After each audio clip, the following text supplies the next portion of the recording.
Alors, bonjour à tous et bienvenue dans la série des Midis Vitalité. Je m'appelle Aurore Bonpalo, je suis directrice des médias sociaux pour Vitalité et animatrice donc pour les Midis Vitalité. Alors aujourd'hui, je suis très heureuse parce que nous recevons une grande pointure des plantes médicinales, Annie Schneider, qui est auteure, qui est herboriste, thérapeute accréditée et qui est chroniqueuse depuis de très nombreuses années pour Vitalité Québec. D'ailleurs, vous pouvez retrouver quasiment tous ces articles sur le site internet de Vitalité Québec depuis au moins les 10 dernières années. Alors bonjour Annie. Bonjour à vous, bonjour messieurs, dames. On devrait dire les dames d'abord, mais ça fait rien. On est toujours une majorité de femmes dans ce milieu des médecines douces. Chez la Guilde des herboristes, notre association, quand même, je les blogue, Plantes médicinales, c'est notre magazine, on est 95% de femmes, c'est pas peu dire. Qu'est-ce que vous voulez, on est des soigneuses naturelles. Exactement. Alors Annie, aujourd'hui, on a un gros programme. Tu as des plantes que tu vas nous montrer. On va parler des plantes médicinales, des plantes indigènes, de toutes sortes de choses. Vous qui écoutez donc la vidéo en direct, vous pouvez poser vos questions dans la petite partie en bas où il y a écrit converser ou dans le chat Q&A en direct. Donc, je prendrai au fur et à mesure les questions que je poserai à Annie. Et si vous écoutez cette vidéo en rediffusion, vous pouvez également poser quelques questions sous la vidéo qu'on va transmettre à Annie ou écrire directement à Annie. On laissera son courriel dans le post et dans les notes qui vont accompagner la vidéo. Alors peut-être Annie, pour celles et ceux qui ne te connaîtraient pas, est-ce que tu peux nous raconter un petit peu rapidement ton parcours et comment tu en es arrivé, où est-ce que tu en es aujourd'hui? En fait, c'est parce que je viens d'un petit village d'Alsace qui est à la frontière de l'Allemagne, du grand parc régional des Vosges du Nord, 100 kilomètres de long, de parc de réserve protégé. C'est un tellement bel exemple à suivre partout. Et mon papa était cueilleur, de la vieille race multimillénaire des cueilleurs-pêcheurs, comme la plupart de nos ancêtres. Et c'est lui qui m'a donné l'amour, qui m'a transmis l'amour de la forêt, des plantes, des petits fruits, puis de la survie grâce à la nature. Ensuite, j'ai vagabondé à travers l'Europe. Je suis venue au Québec en 81. Donc ça va faire 40 ans maintenant, et j'ai rencontré un apiculteur qui m'a pollinisé et qui m'a retenu ici. Et j'ai exploré la flore locale dans un petit périmètre, ensuite de plus en plus grand. Je me suis promenée partout au Québec. Je dis, tiens, tout ce que j'ai appris, en 30 ans de vie, je vais le consigner. Alors j'ai écrit et publié, réussi à publier aux éditions de l'Homme 1, 2, 3, 4, 5 livres et un dernier, une autofiction, parce que ma vie n'est pas banale. Voilà. Et j'ai aussi enseigné longtemps à l'Académie de phytothérapie, à l'herbothèque, où j'ai étudié avec Danielle Laberge, une grande herboriste. Et c'est comme ça aussi que la passion est née, s'est nourrie. Et tous les jours, je vais dans la forêt, puis je découvre de nouvelles plantes. Le livre aussi aide, et le web, effectivement, pour l'identification. Exact. Fait qu'on leur a compris un riche parcours durant ces 40 dernières années. Alors, j'aimerais qu'on regarde notre première thématique aujourd'hui, donc les plantes médicinales et nutritives que l'on peut déjà récolter en ce début de printemps. Est-ce que tu peux nous donner un aperçu justement des plantes printanières comestibles les plus accessibles en ce moment? C'est sûr que c'est celles qui sont en fleurs qui attirent le plus notre attention, mais là, ça commence à être le temps des feuilles aussi. Je vous donne un exemple tout simple avec des indigènes, du bouleau, ça c'est le bouleau gris, mais le bouleau blanc aussi est puissant.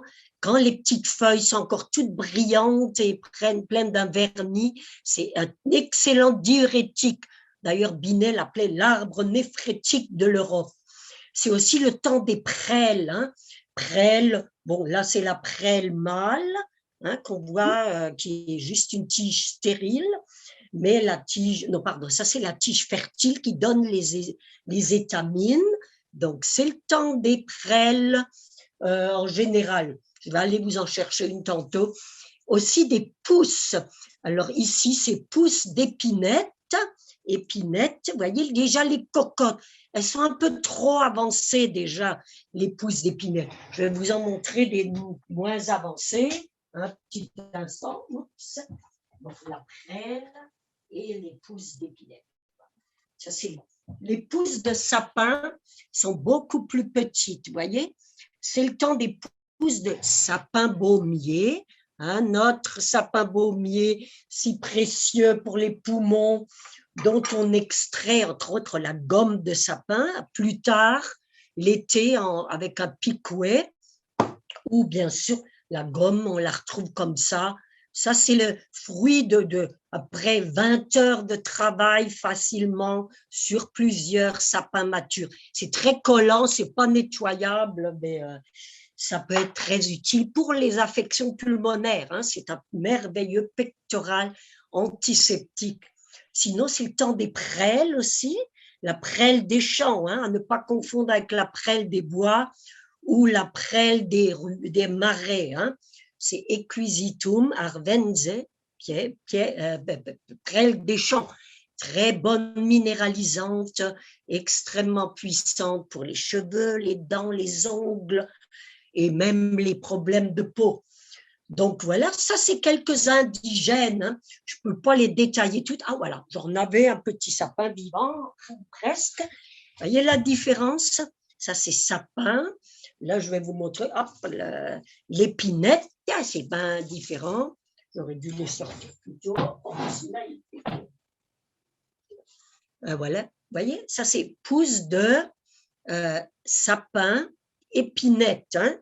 Et déjà, ça, c'est les fruits mâles qui font les pluies de pollen et les petites cocottes. Ça va très vite. Il faut dire que c'est une épinette de Norvège. Elle a été adaptée ici parce que la plupart des plantes qui poussent dans nos écosystèmes sont des naturalisées. Là, je vous ai montré plusieurs indigènes. Mais regardez, par exemple, ça, c'est toutes des invasives. Hein? C'est toutes des plantes qu'on a cultivées. Là, il y a la consoude, le nerf cathartique, horreur, la rhubarbe, la valériane, ça c'est ses feuilles, le muguet. Ça, ce sont des plantes qu'on a cultivées qui sont échappées de culture. Le petit muguet, qui peut être toxique, oui, mais à faible dose, c'est un très bon calmant. Hein. Sinon, il y a aussi celles qu'on appelle les invasives, les EEE, les espèces exotiques indésirables. Mais je vous dirais que ça se discute, elles ont toute une utilité. Donc, entrisque des bois qui poussent partout dans les fossés, le framboisier, ça c'est des variants qui sortent des jardins. La lychnis, fleur de coucou, regardez, c'est un drôle de rose fuchsia, c'est en train d'envahir les prés partout. Qu'est-ce que j'ai d'autre? Même les variantes de framboisier, les moutardes, le lierre terrestre aussi, hein. C'est la plante de l'année, le lierre terrestre. Mais justement, on saute au prochain sujet, hein, le lierre terrestre, qui est la plante désignée de l'année par la Guilde des herboristes, élue en majorité, qui pousse partout dans nos fossés, Glécoma et des racea. Donc c'est le lierre terrestre qui est un puissant anti-allergique et aussi un sternutatoire, c'est un très vieux terme qui dit qui fait éternuer, donc le réduire en poudre et le sniffer, ça débloque les sinus et la vilaine béchamel qui obstrue notre cerveau. Alors, en voilà une. Tiens, aussi la camomille, les matricaires, aussi une invasive qui s'est bien répandue, parce que l'autre camomille, l'allemande, elle aime ça être au jardin et enveloppée entourée de soins. Mais notre matricaire, comme son nom l'indique, est bonne pour la matrice, hein, pas les amateurs, la matrice. Alors, hop, j'arrive pas à la détacher, elle est coriace. C'est pour ça qu'elle survit même dans les chemins très fréquentés. Alors, voilà, la petite matricaire qui n'a pas de pétales, contrairement à la camomille allemande, hein, qui est cultivée au jardin, mais qui reste une plante très, très puissante et utile. Moi, je ne fais pas de discrimination avec les plantes, elles sont presque toutes utiles à quelque chose. Même les invasives, comme la renouée japonaise, par exemple, hein, que tout le monde maudit, mais qui a tellement… ça, c'est un bout de ses racines. Hein. Je n'ai pas cueilli de plantes fraîches, je n'ai pas pu penser à tout, mais ça, c'est la racine. C'est un peu comme les phragmites. C'était incroyable, le système racinaire qu'elle développe. Vous voyez, elle aussi, c'est un peu similaire à ça. Sauf que ce n'est pas la même famille, mais quand même très, très puissante. Il y a une autre qui est très populaire actuellement. C'est pas la vraie de vraie, mais quand même, c'est l'armoise Artemisia vulgaris. Pas vulgaire parce qu'elle dit des gros mots, mais c'est parce qu'elle est très répandue. Hein. Quand il y a le vocable vulgaris, ça veut dire très commune. Hein. C'est une plante rudérale. Ça, c'est des termes très franco-français, mais notre maître, c'était Maurice Mességuet, qui a revivifié la phytothérapie avec évidemment le docteur Balnet, la Maria Treben en Autriche, l'abbé Künzle. En tout cas, de toute façon, je raconte tout ça dans mes livres en introduction. Ça, c'est mon best-seller qui date déjà de 20 ans. Je me soigne avec les plantes sauvages. C'est vraiment les plantes les plus communes et utiles. On les trouve encore dans les librairies et bibliothèques parce que ça a été réédité. C'est un incontournable. Alors ça, c'est vraiment les plantes sauvages qui sont acclimatées. Mais la liste est longue. Et pour les indigènes, c'est vraiment très important de protéger les écosystèmes qui restent parce qu'elles sont uniques. Hein, comme l'arbre emblème du Québec, hein, c'est le bouleau jaune. Hein. Ça, c'est une bière de bouleau jaune. Si vous la trouvez, elle est un peu trop sucrée, mais c'est pas si compliqué de faire des recettes de bière ou même de vin avec les plantes. En fait, il faut faire des décoctions très concentrées. Ensuite, rajouter le ratio de sucre, à peu près 1 tasse pour 1 tasse de liquide, laisser fermenter, rajouter une levure. Cherchez, il y a beaucoup de recettes, même sur le web et dans les vieux livres qu'on trouve dans les brocantes. C'est sûr que je déborde des frontières comme les plantes, hein, j'en ai pas beaucoup. C'est passionnant. Alors justement, tu mentionnes beaucoup les plantes indigènes. À quel endroit précisément au Québec on peut les retrouver? Parce que je crois que ce n'est pas partout au Québec. Hein? Non, effectivement. Les seuls milieux où poussent les plantes vraiment indigènes, à part celles qu'on a acclimatées, ce sont les forêts matures de préférence, parce que c'est là qu'il y a le plus de biodiversité. Et dans le sud, d'ailleurs, dans tout le sud du Québec, c'est là qu'il y a le plus de variétés. Malheureusement, il reste à peine à peu près 20%, entre 10 et 20% et même moins, de forêts, même des forêts matures originelles. On chiffre ça à 3%, c'est pathétique. Hein. Bon, ce qui aide un peu, c'est le fait qu'il y a beaucoup de grandes terres privées, des fiducies, par exemple en Espagne. Et les propriétaires ont intérêt à protéger leur territoire avec des fiducies pour assurer la pérennité des plants et aussi les donner à leurs petits-enfants. C'est le plus bel investissement qu'on puisse faire, c'est d'acheter une forêt. Si vous avez du Grisby, faites ça. Puis c'est un trésor inestimable. Un bon exemple, par exemple, la pruche qui va donner ce champignon formidable. Il est énorme. Hein. Parfois, c'est les petits bébés. Regardez, ça c'est un bébé Reishi, Ganoderma lucidum. Ça c'est une triple conjonction. Ça ne pousse que sur les vieilles pruches saines. Hein? Non, pas saines, même en voie de mourir. Ça qui est merveilleux. Hein? Les vieilles forêts, comme les vieilles femmes, sont considérées à tort comme des ressources négligeables. Hein? On comprend ça, mesdames. Alors, il faut protéger ce qui reste. Bon, sûr que c'est très coriace. Là, ça prendrait quasiment une scie, un marteau pour faire une décoction. Mais comme les céréales complètes, de faire macérer la plante dans l'eau avant de faire une décoction courte, hein, je précise. Une macération, ça vaut 10 décoctions. Mais quand c'est des parties coriaces, comme des racines, comme ce que je vous ai montré tantôt, qui est parti dans une craque quelque part, c'est de faire quand même une courte décoction. Sinon, l'autre option, teinture mère dans l'alcool. Là, c'est un peu saturé. Mais quand c'est très saturé, on en prend moins, tout simplement. Parce que l'alcool, c'est pas trop bon, on s'entend, hein, surtout pour le foie. D'ailleurs, une des indications, hein, regardez si ça ressemble pas à un lobe hépatique. Là, on retourne dans la théorie des signatures, hein, doctrine des signatures, disait le docteur Theophrastus Bombastus Paracelsus, hein, qui était un alchimiste qui a inventé, entre autres, le laudanum, l'extrait du pavot, qui est toujours présent dans les morts fines et moins fines. Hein, c'était un grand savant et qui était herboriste aussi, le docteur admirable. Donc ça, on ne trouve que dans les pruches. Là, j'ai pas de rameaux de pruches, mais elles sont de plus en plus rares, alors qu'avant, elles couvraient tout le sud du Québec, l'Estrie, parce qu'on en faisait tanner les peaux de castor pour les envoyer en Europe. Mais je raconte tout ça dans mon plante médicinale indigène. Donc, ça, c'est mon livre que j'ai publié en août pendant la pandémie. C'était une décision évidemment de l'éditeur, mais c'était un pari remporté parce que j'ai déjà eu beaucoup de distinctions. Oh, merci, Madame Poulain. Ben oui, effectivement, hein, oui.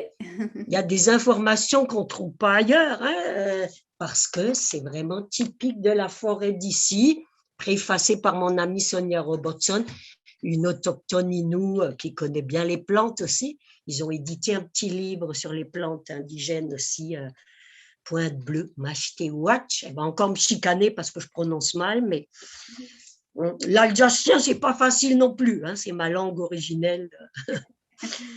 Alors justement, évidemment, on est au printemps, on va être tenté d'aller cueillir toutes ces plantes-là. Et tu l'expliques d'ailleurs très bien dans un des articles parus dans Vitalité, je pense le mois dernier, la cueillette éthique et saine. Alors tu donnes quelques trucs et astuces, notamment de cueillir durant des journées ensoleillées, de choisir adéquatement le lieu de la cueillette. J'aimerais que tu nous en parles un petit peu, et surtout si on s'en va à la campagne, puisqu'en général, on va plus cueillir en campagne, qu'est-ce qu'on doit savoir? Et après, qu'est-ce qu'on doit faire avec des plantes quand on veut les préparer en cuisine? Alors, pas mal de questions pour toi, Annie. Oui, ça dépend desquelles. Hein. Toujours, évidemment, plus votre sol est sain, votre écosystème qu'il y a autour, c'est comme pour un enfant qu'on élève dans les meilleures conditions. C'est qu'il n'y ait pas d'irritants, que ce soit des déjections animales, les autos à côté. Parfois, c'est un peu compliqué parce que les plantes aiment la lumière, hein, c'est des quêteuses de lumière, donc elles poussent souvent sur le bord des chemins, surtout quand on parle du milieu forestier, et c'est là qu'elles se font plus facilement, même contaminées. Coupland, François Coupland, un grand herboriste franco-suisse, qui a publié 75 livres. Bon, parfois, il se répète un peu, mais quand même, sur les plantes, il prouve qu'il y a des métaux lourds comme du plomb, du mercure dans les plantes jusqu'à 30 mètres du bord de la route. Évidemment, aussi près de l'eau. Beaucoup de plantes sont aquaphiles, aiment l'eau. Alors, il faut vraiment chercher des friches sauvages, loin de la civilisation, le plus loin possible, ou sinon dans la forêt. C'est sûr que c'est dans la forêt que les plantes sont les plus saines, elles sont à leur place, ou en lisière de la forêt. Souvent, les arbustes poussent dans les lisières des forêts. Puis sinon, considérer la rareté. Comme ça, j'ai plus de feuilles puisqu'elles sont déjà éventées.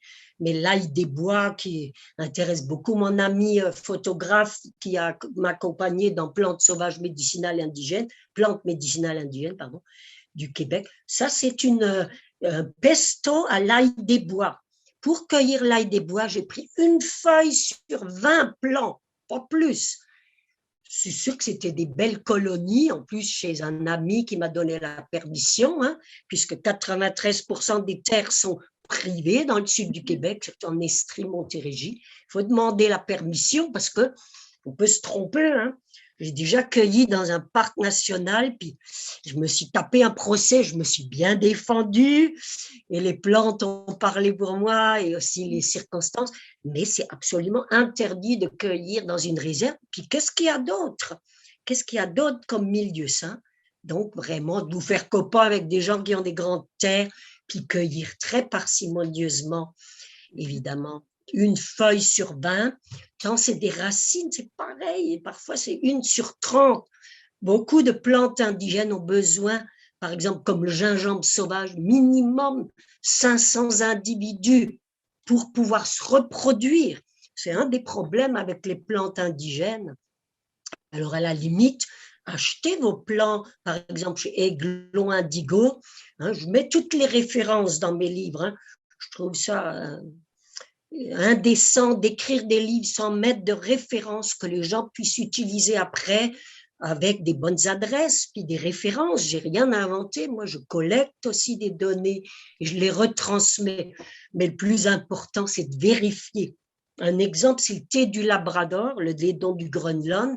Ça remplit tous les bords le long du fleuve, toute la toundra du nord.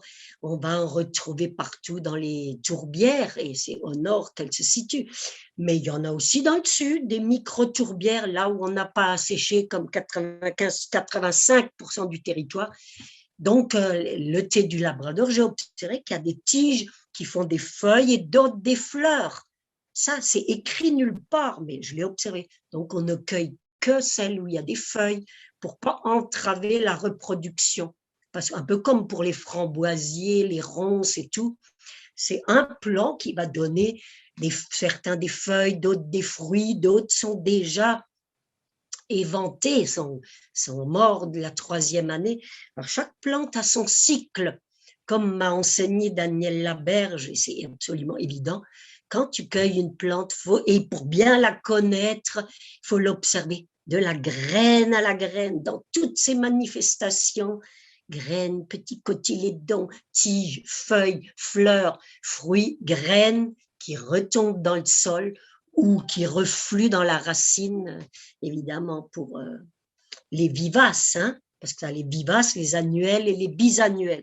Mais dans la nature en général, on retrouve les vivaces et les bisannuels, quoiqu'il y a des annuels très toniques qui vont semer leurs graines aussi, hein, comme le lychnis, fleur de coucou.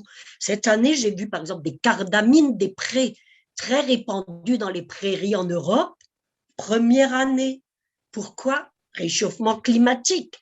Hein, dans un même territoire, si vous y retournez d'année en année, la flore peut complètement changer selon la chaleur, les précipitations, les interventions dans le milieu. D'ailleurs, une des seules exceptions où on peut prélever des plantes indigènes, c'est s'il y a des chantiers immobiliers qui sont tellement répandus dans notre région, tout le monde rêve de sa maison dans le bois, puis ça devient des gigacondos. Mais toutes les plantes qui sont là, j'en ai vu il y a quelques jours encore cardamine des prés, bien sûr, donc ça c'est une invasive, pardon. Le gingembre sauvage, la dicentre, celle des forêts, Diphylla, cardamine et Diphylla, qui est une plante indigène qui est le long des pistes cyclables, mais rasée, fumier de cochon à côté, c'est triste. Hein. Là, on a le droit de prélever pour les intégrer. Par contre, pour en récolter des plantes, il faut avoir un milieu similaire. Même moi, l'autre jour, j'ai cueilli une épinette dans une tourbière, une épinette noire. Ben, elle n'a pas survécu. Et quand tu sors les plantes de leur milieu, ça fait un choc trop fort, même à l'ombre, ça ne marchera pas. C'est pour ça que c'est capital de préserver les forêts qui restent et les tourbières aussi, parce que sont uniques et irremplaçables. C'est sur des siècles que pousse un bouleau jaune mature qui va faire plein de bébés si les conditions sont bonnes autour. Hein. Exactement. Alors, j'aimerais qu'on aborde un autre sujet avec toi, Annie. Tu l'as un petit peu mentionné, c'est la question des allergies et la manière dont les plantes vont être utilisées pour les contrer. Alors, j'aimerais déjà donner quelques statistiques qui font un peu froid dans le dos. Hein. Les allergies ont augmenté de 50% depuis 1997. 10% des enfants ont des allergies alimentaires à un ou plusieurs aliments. Les prescriptions d'adrénaline injectable ont augmenté de 64% en 20 ans. Mais ce qui est encore le plus impressionnant, c'est qui sont les populations qui sont touchées par ces allergies. On pourrait croire que c'est des gens qui n'ont pas accès, par exemple, à une certaine hygiène ou à de l'information. Eh bien au contraire, ce sont les gens les plus riches, ceux qui vivent dans des pays les plus industrialisés. Pourquoi? Parce qu'ils vivent dans des espaces aseptisés, qui ont accès aux vaccins, qui ont accès également aux antibiotiques. Comment est-ce qu'on peut déjà expliquer ce phénomène, Annie? C'est sûr que le microbiote est très en cause. Et l'état des muqueuses. Il y a plusieurs facteurs et je les détaille dans le numéro de mai, je pense, hein, avril. C'était avril que vous pouvez retrouver sur le web, le lien. Hein. Je fais un texte assez élaboré sur les allergies. Donc, primo, la pollution de l'air, hein, c'est bien évident, c'est des microparticules. Plus il y a d'auto, moins il y a de forêt, moins il y a d'oxygène clair, plus il y a de produits chimiques aussi. Hein.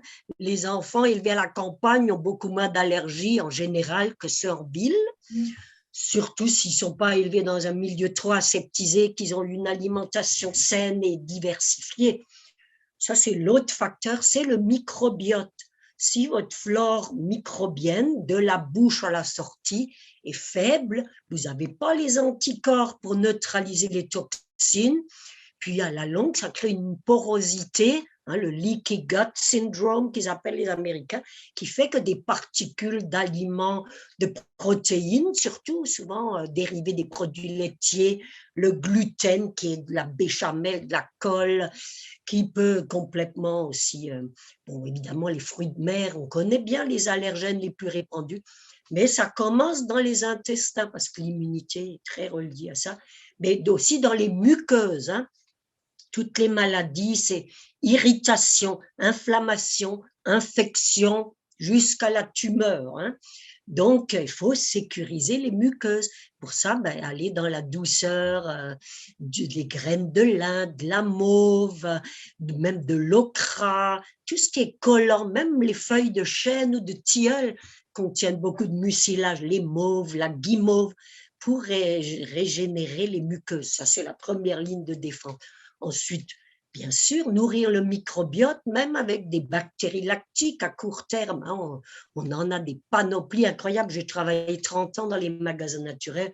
J'ai au moins 100 produits à base de probiotiques. C'est de prendre les bons qui sont indiqués pour vous. Je ne vous donnerai pas de marque, mais on le retrouve bien chez les naturopathes et même dans notre revue Vitalité. Donc, ça, et ensuite, fortifier nos anticorps, notre système immunitaire. Et pour ça, il y a beaucoup de choses qui vont aider. L'ortie, pour commencer. Hein. L'ortie dioïque qui se répand bien, justement, dans des terres en friche. Ça, c'est ma petite récolte séchée pour l'instant. Mais l'ortie, c'est sûr que de la boire en décoction, rapide en fait, juste 2-3 minutes pour ça, c'est une ortie fraîche que cueillir avec du plantain isolé, parfait pour les muqueuses respiratoires, puis des pousses d'épinette. Alors ça, actuellement, c'est ça. Donc, jeunes pousses de sapin, actuellement, c'est plutôt le sapin. L'épinette, c'est la première, sapin, c'est ensuite, pruche en dernier. Donc, les jeunes pousses, ortie, plantain, ça aide beaucoup pour les muqueuses. Et c'est un anti-allergique connu qu'on retrouve aussi en teinture mère sur le marché. Où est-elle, ma teinture mère d'ortie?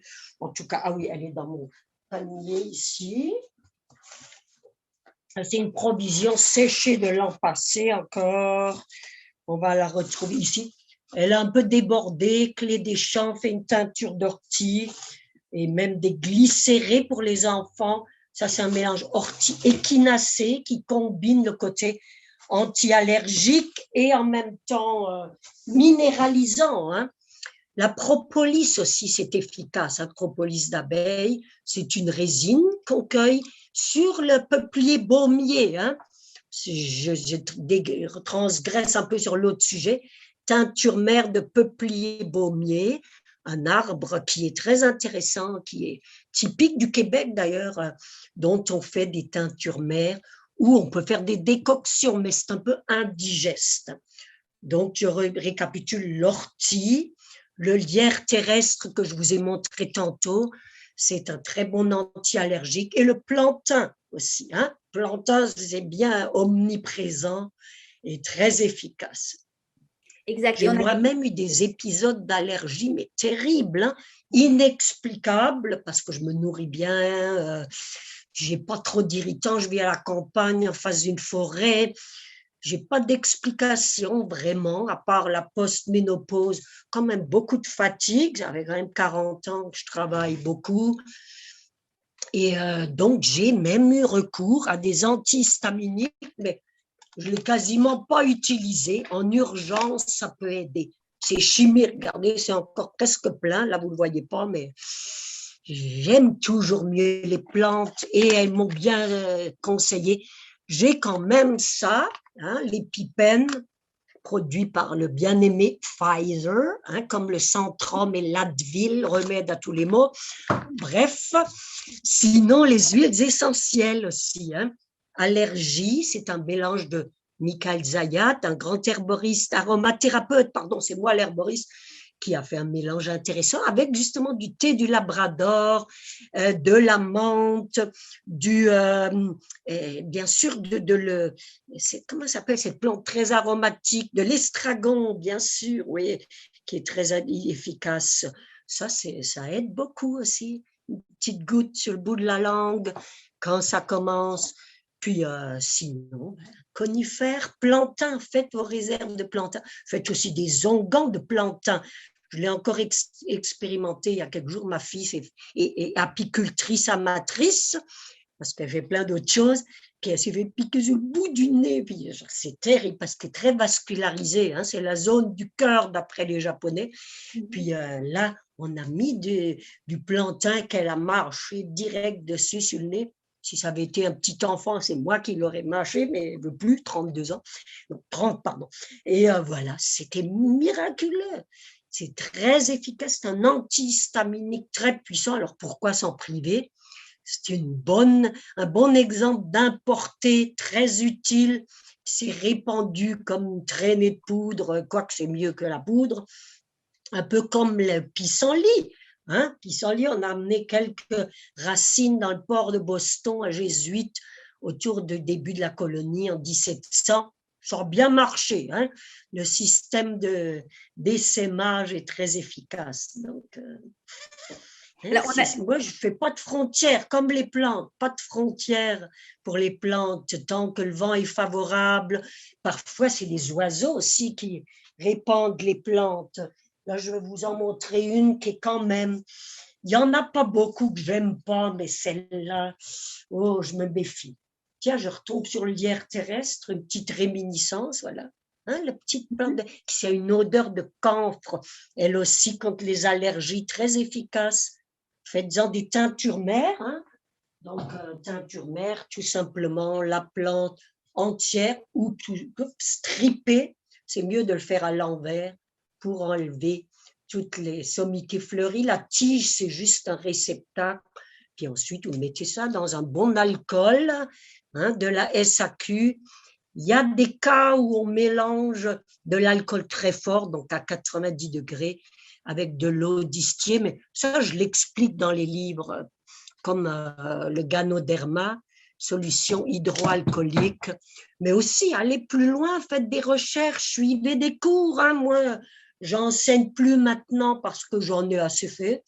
Mais il y a des bonnes écoles. La Guilde des herboristes du Québec aussi, un site où avec les écoles, puis elles ont toutes des avantages et des inconvénients, mais c'est absolument capital de faire des sorties guidées en nature aussi, pour vraiment toucher, sentir, goûter la plante. Parce que l'herboristerie, c'est aussi une science organoleptique. Hein? C'est ce qui fait que tu ne confonds pas la bugle rampante avec le lierre terrestre, même si elles se ressemblent, parce qu'elles n'ont pas du tout la même odeur, le même goût.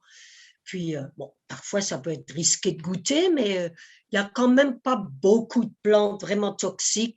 Je leur consacre toujours un chapitre aussi dans mes livres à la fin. Exact. Il y a quelqu'un qui nous dit qu'elle a déjà entendu que l'ail était un aliment anti-allergique. Alors, vrai, pas vrai, et pourquoi? Ben oui, dans la mesure où c'est un immunostimulant. Hein.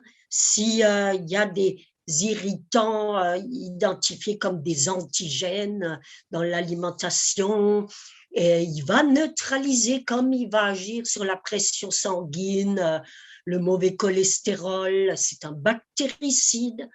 peut-être aussi, c'est un antifongique, ça c'est prouvé aussi. Quand il y a trop de toxines dans le corps, même de levure, etc., ben, l'ail va aider à ce niveau-là. C'est vraiment une panacée, hein. Donc cultiver de l'ail si vous pouvez, c'est assez facile d'ailleurs, hein. Mettez des gousses qui germent, puis même à court terme, manger les jeunes pousses que vous coupez au fur et à mesure, ça va aider, hein.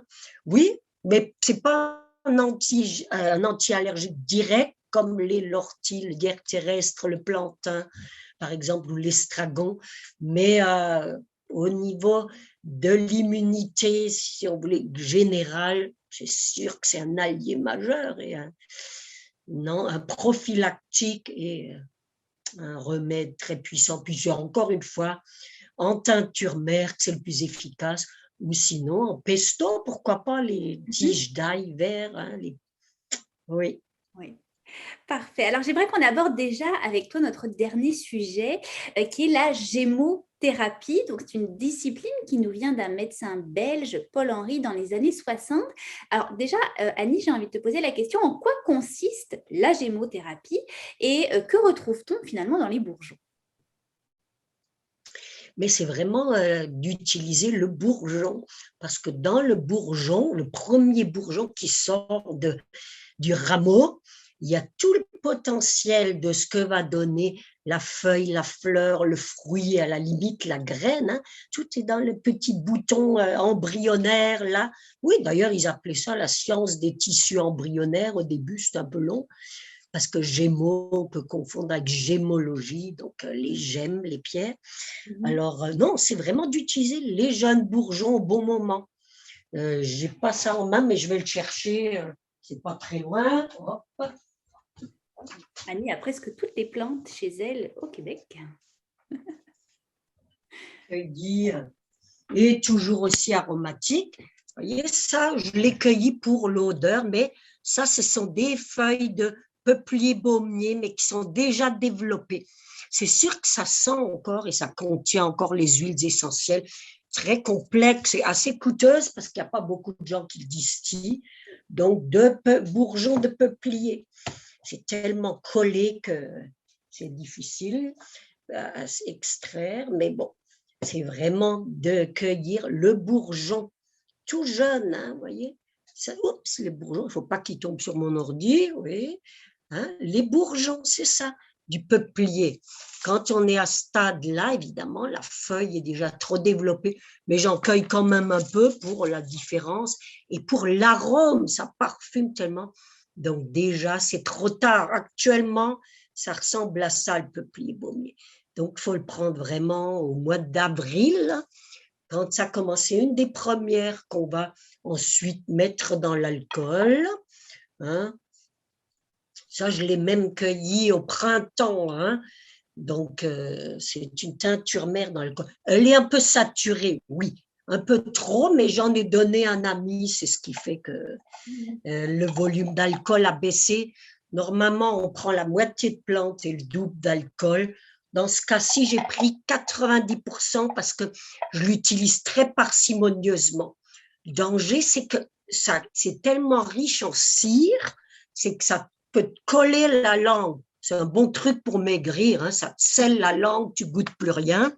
Un peu comme le Covid, en pire, mais en tout cas, en moins pire, disons. Mais là, les bourgeons ont bien travaillé. Mais on pourrait aussi faire la gémothérapie avec les bourgeons de pommier, avec toutes les plantes, de poirier, tiens. Les idées me passent par la tête parce que je suis un peu hyperactive, hein, mais qu'est-ce que je cherchais là? Le poirier, il est là, le poirier. Voilà. Je vous amènerai pas mes 300 teintures mères en arrière, voyez. D'ailleurs, il faut que je refasse le ménage. Ça, c'est du poirier en teinture mère que mon amie Edith Blois. Mais on peut faire avec de l'aubépine. Maintenant, c'est le temps de l'aubépine pour les pathologies cardiaques. Hein. C'est très, très bon pour, comme normotenseur, aussi contre l'angoisse, les chaleurs. C'est vraiment l'épine de mai, l'épine qui a couronné le Christ. Mais juste au Québec, il y a 300 sortes pardon, 30 sortes, j'exagère, d'aubépines. Hein. Alors, c'est de cueillir les bourgeons. Ça dépend des régions. L'avantage quand on voyage, c'est que tu peux suivre les floraisons du sud au nord. Alors, actuellement, déjà, l'aubépine est en fleurs. Ça dure 2-3 jours, après, c'est fini. Donc, il faut cueillir même avant la floraison. C'est une question de timing. Hein. Les plantes sont à leur maximum à un moment précis. Puis c'est là qu'il faut cueillir, idéalement, toujours les journées ensoleillées, parce que l'eau est le pire ennemi de la plante séchée. D'ailleurs, le mot drogue vient de l'allemand trocknen, qui veut dire sécher. Alors, le séchage adéquat, c'est important, mais quand même, les teintures mères, qui est une approche très nord-américaine, hein, de faire des teintures mères, ce qui permet d'utiliser beaucoup moins de plantes. Hein. Quoique, bon, lierre terrestre, ça c'est une teinture de lierre terrestre, vous voyez. Donc, on ne pleurera pas sur le lierre terrestre, c'est tellement répandu dans les gazons non traités, évidemment, que ça suffit. Pour une année, ça dépend évidemment si vous avez une famille d'allergiques, mais là, changer la diète, puis l'environnement, c'est sûr. Supprimer les produits chimiques aussi, parce que tout ce qui est inorganique attaque ce qui est organique. Hein. C'est très manichéen à la nature. Ce qui n'est pas bon, c'est mauvais, hein, simple de même. Ce qui nourrit pas détruit. Hein. D'ailleurs, Chalère avait fait ça, les aliments biogéniques qui génèrent la vie, comme justement les jeunes pousses, biocidiques qui détruisent la vie, et les aliments biostatiques, hein, comme le pain par exemple. Biogéniques, on pourrait dire les crudités biologiques, évidemment les jeunes pousses crues. Puis ce qui tue la vie, c'est les produits chimiques, le sucre raffiné, le fructose, les nitrates, la liste est longue. Et je l'ai décrit aussi dans La pharmacie verte, qui est mon premier livre, un traité de naturopathie qui aussi roule encore. Alors, c'est une question de bon sens, hein, l'herboristerie comme bien des choses, mais c'est pas simple non plus. Hein. Regardez juste sur ma petite table, là, j'ai préparé tout ça, mais je ne pourrais pas détailler hein, chaque chose parce que je n'ai pas le temps, hein, mais c'est ça. Mélanger non plus les torchons et les serviettes. Vous voyez, ça, c'est des pattes antennaires, pattes de chat. Souvent, les plantes ont des noms qui évoquent l'aspect, doctrine des signatures. Ça, c'est très bon pour les poumons aussi. C'est déjà fini dans la nature ici. Tête plus sonore, antennaire, qui ressemble à l'immortel, qui a son pendant automnal. Il y avait une tisane où il y avait de l'immortel dedans, je la cherche. Je tombe sur le pissenlit en passant, regardez, ça c'est une teinture mère de pissenlit, de fleurs de pissenlit. C'est sûr qu'on peut faire du vin avec aussi. Ça c'est dans le vinaigre, je voulais en faire dans le vinaigre. J'en fais parfois dans le vin aussi, hein. C'est-à-dire le vin de miel. Moi j'aime bien le vin de miel, mais j'aime les apiculteurs aussi, c'est sûr. Donc ça macère 1 mois. Après je filtre, puis ça va vraiment extraire la quintessence de la fleur de pissenlit, parce que je n'ai pas l'espace pour faire du vin. Ça prend des barriques, de la levure, du sucre, et ça pue pendant que ça fermente. Alors, ce n'est pas ma spécialité, mais un des meilleurs vins naturels, c'est du vin de miel fait avec des plantes sauvages. Hein? Parce que les abeilles, quand tu leur laisses le choix, hein, c'est pour ça que les pommiculteurs, ils rasent les champs en dessous des pommiers, les abeilles iraient butiner les fleurs. Puis c'est déjà arrivé que pendant le stade du bouton rose, justement, c'est là qu'il faudrait cueillir les bourgeons quasiment, que des ruches entières soient mortes à cause des aspersions de pesticides qui sont pires à ce moment-là. Hein. Enfin, c'est tout ça, hein, nourrir ou... c'est intervenir dans la vie. Donc, manger biologique, ça c'est certain, c'est une évidence. Tiens, je tombe sur le mélèze, une plante, un arbre indigène qui est très puissant. Où l'ai-je mis bon, le mélèze dont on extrait donc des huiles essentielles intéressantes. Je vais le retrouver dans mon ici peut-être. Mélèze, Larix laricina. Non, pas pour l'instant, mais c'est un arbre super intéressant qui pousse que dans les zones humides. Hein, c'est pour ça qu'il faut y faire attention. Hein. Un autre aussi, le millepertuis, hein, une autre importée qui n'est pas prêt encore. Hein. D'ailleurs, du millepertuis, on parle de gémothérapie, on va cueillir le bourgeon un peu plus tard. Hein. Il va émerger d'ici. C'est à la limite de la gémothérapie sur les plantes, donc de bourgeons pour faire une huile de millepertuis, huile rouge, pour ces cicatrices, les brûlures, etc. Puis plus tard, on va cueillir les fleurs sélectivement hein, pour faire des produits de bonne qualité. Il faut y aller avec beaucoup de doigté, une petite fleurette à la fois, comme pour faire les élixirs floraux, hein, ça prend des toutes petites plantes, une petite fleurette à la fois, parfois de muguet, hein.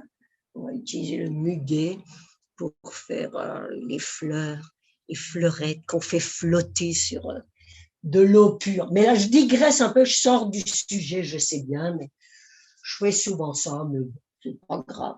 Ce qui compte, c'est ce que vous retiendrez. Tiens, 2 plantes qui me tombent dans les mains. Celle-là, c'est une méchante. Quoique, on l'a cultivée abondamment, entre autres à Windsor, Nerpran cathartique, Rhamnus cathartica. C'en est bien une des seules qui me dérange beaucoup parce qu'elle est en train d'envahir par les lisières, les forêts. Ça, c'est les méchants oiseaux. Pas les méchants, ils mangent les fruits, puis après leur déjection et leur microbiote va permettre la fertilisation. Puis ça pousse à une vitesse incroyable, le Nerpran cathartique, que les Anglais appellent shitting bark, parce que c'est très laxatif. Hein. Donc, c'est très répandu. D'ailleurs, la constipation, c'est très grave, la constipation. Hein. Soignez ça avant tout le reste, parce que tu retiens des déchets qui devraient être éliminés, puis c'est la porte ouverte à des infections, si ce n'est pas le cancer du côlon. Alors. Puis c'est souvent aussi relié à un mauvais état du foie, si ce n'est pas la diète. Et là, Nerpran pourrait être utile. Je suis en train de me dédire, d'accord, mais d'utiliser les rameaux en décoction. Et on le cultivait pour en faire de la poudre à canon. C'est de la bombe, ça. Et c'est pour ça que ça s'est répandu à partir de là, du sud au nord. Et là, on l'a maudit de toutes les façons, mais effectivement, il faut l'éradiquer avant qu'elle fasse des fruits surtout. Hein. Là, le stade des fleurs, vous voyez, puis c'est très fertile. Un arbre peut donner des milliers de graines. Tiens, une plante cultivée qui me tombe dans les mains, parce que même le Nerpran a été cultivé, l'alchimie, le manteau de dame, très doux aussi, qui régénère la muqueuse utérine, cultivé, mais qui peut être échappé de culture. Alchemia vulgaris, donc très répandu en Europe à l'état naturel, un peu comme les orties. Hein. Les orties, il y en a partout en Europe, mais on ne les utilise pas assez, puis pas juste des soupes et des potages, mais aussi en tisane, évidemment, contre les allergies. Alors, ça, l'alchimie, hein, vulgaris, une plante très puissante pour les femmes, réparer, mais aussi les intestins et pour les enfants. C'est tout doux aussi. Ça ramène la douceur. On en a bien besoin, mesdames, n'est-ce pas, des fois, exactement. Surtout après 3 accouchements difficiles. Je digresse, Aurore. Ramenez-moi à l'aube. J'aurais une dernière question pour toi, Annie. C'est d'ailleurs une citation que tu as utilisée dans un de tes articles que je trouve très à propos dans la période dans laquelle nous vivons actuellement et ce depuis les 15 derniers mois. C'est une citation de Mikao Uzuki qui dit « Dans chaque épreuve, ne cherchez pas l'ennemi, recherchez l'enseignement ». Alors, d'un point de vue herboriste, selon toi, Annie, quel enseignement on peut tirer justement de la pandémie, de la crise dans laquelle nous vivons? Personnellement, je suis convaincue que le terrain est très important. Hein? Et je touche de la racine, oui, une fleur de bois, c'est une cocotte de pin blanc Pinus strobus, l'arbre qui a sauvé l'équipage de Jacques Cartier, hein, grâce au Micmac qui avait donc soigné Jacques Cartier et son équipage. Je cherche justement une branche de pain blanc, je l'avais préparé, mais enfin, le pain blanc, c'est pas du pain brun. Bon, à défaut, tiens, une bière au pain blanc, justement. L'arbre qui a sauvé l'équipage de Jacques Cartier, la NEDA. L'immunité, c'est très important. C'est ça qui va nous protéger de toutes les infections, tous les microbes. Et l'hygiène, quand même, quoi qu'on en dise, l'hygiène a empêché toutes les grippes cet hiver. Hein, un peu accru, et puis c'est bon justement d'augmenter nos prises de probiotiques et de prébiotiques, y compris la racine de pissenlit et du chicorée, mais vraiment prendre soin de notre terrain. C'est la protection absolue. Et sinon, l'échinacée, le reishi, les conifères sont des puissants immunostimulants, l'astragale, qui est aussi une plante assez facile à cultiver, même le trèfle rouge omniprésent, le plantain, tout ça, puis bien se nourrir, crudité en premier, céréales complètes avec une portion de légumineuses, le moins possible de sous-produits animaux, surtout pas mal élevés, tristes, dans des stabulations fermées, ça me révulte, tout ça, et les vitamines et minéraux quand même, probiotiques en tête, zinc, vitamine C, prendre du soleil, on dit bourrez-vous de vitamine D, alors qu'avant on disait que ça affectait le foie, je fouillais moi, mais bon, le soleil hein, à poil si possible, si vous pouvez, sinon les mains et la bouche ouvertes, les pieds plein sud, mais se protéger aussi. Hein, donc, prenez soin de votre terrain, c'est ça mon message. Après, la vaccination, c'est votre choix. Hein, il faut assumer ses choix, c'est ce qu'on fait tout au long d'une vie. Et aussi, c'est sûr, compter sur nos 500 000 milliards de cellules, c'est le minimum pour nous défendre, nous protéger, puis nous mener à bon port, qui on ne sait pas où il se trouve, mais aussi se préparer un bon karma, laissez pas trop de déchets derrière vous, de rancune et de... Puis bien sûr, le mental, le moral, le cœur à la bonne place, l'humour, l'amour, la tendresse, la générosité, tout ça, ça protège notre sphère de vie et déborde. Exactement. Pour nous garder en bonne santé le plus longtemps possible, on ne va pas finir en CHSLD. Il faut que ça change. Là, les vieilles, là, les vieux, il n'y a pas beaucoup d'hommes une fois, c'est presque que des femmes qui nous suivent, ou peut-être des hommes vont se rajouter si vous leur en parlez, mais de se mettre ensemble pour mieux vieillir et s'entraider, c'est la solidarité que nous enseignent les plantes pour qu'elles soient saines et se reproduisent. Il faut se tenir ensemble, garder un sol sain, attirer les pollinisateurs au bon moment, avoir de la bonne relève, naître, croître, fleurir et se reproduire en beauté, en santé. Alors prenez soin de vous et de votre environnement parce que seul, c'est pas si drôle. On a compris ça cette année aussi. Exactement. Merci infiniment, Annie, pour tous ces beaux conseils, pour cette multitude de connaissances que tu as sur les plantes. C'est vraiment impressionnant. Évidemment, on ne fera pas le tour en 1 heure. Il nous faudrait des jours et des semaines de conférences avec toi. Mais heureusement, vous pouvez retrouver tous les articles d'Annie Schneider qui a paru dans Vitalité Québec. Ils sont sur la bibliothèque numérique. Annie a plusieurs livres, dont elle nous en a montré 2 d'ailleurs, qui sont disponibles dans toutes les bonnes librairies du Québec. Site web, sur le site web d'Annie également. On mettra toutes les notes dans cette vidéo. Voilà. Je ne les ai pas tous sortis, ça prendrait trop de temps. J'ai vu qu'il y a 9 messages sur le chat. Est-ce que vous les avez vus? Ou je peux les lire encore? Oui, je peux vous les... oui, il y a excellente présentation. Merci beaucoup. Merci pour toutes ces informations. Pour l'alcool, est-ce que l'on peut prendre de la vodka? Oui, sans problème. Mais à ce moment-là, on ne coupe pas avec de l'eau distillée. Hein. C'est toujours important de prendre de l'eau distillée. Et puis, la plupart des plantes, on peut utiliser les feuilles. C'est en fait très intéressant pour les plantes rares. Hein. Il y en a qui supportent bien le séchage, mais d'autres, comme les petites fleurs de camomille ou de fraise, c'est mieux dans l'alcool à 40% pour les conserver jusqu'à 3 à 5 ans, en fait. Hein. Exact. Et prendre à la goutte dans l'eau chaude pour les enfants pour éventer l'alcool. Hein. Oui, bien important. On a Et les également une bonnes question. tisanes, hein, quand même, c'est Oui, très important. Tous les jours, buvez beaucoup d'eau claire aussi, filtrée si vous n'en êtes pas sûr. Mais ça aussi, c'est le premier aliment à part la grâce et le soleil. exact. On a aussi une autre question. Peut-on utiliser les jeunes pousses de pin sylvestre ou du pin des montagnes? Oui, oui, bien sûr, oui, oui. Là, déjà, j'en ai vu hier, il est déjà au stade de pollen. Hein. C'est pas pareil de prendre les parties mâles. Il y en a qui extraient le pollen, comme un gars du Nord, Monsieur Cormier, il vend même le pollen de pin. C'est un tonique puissant, pain blanc.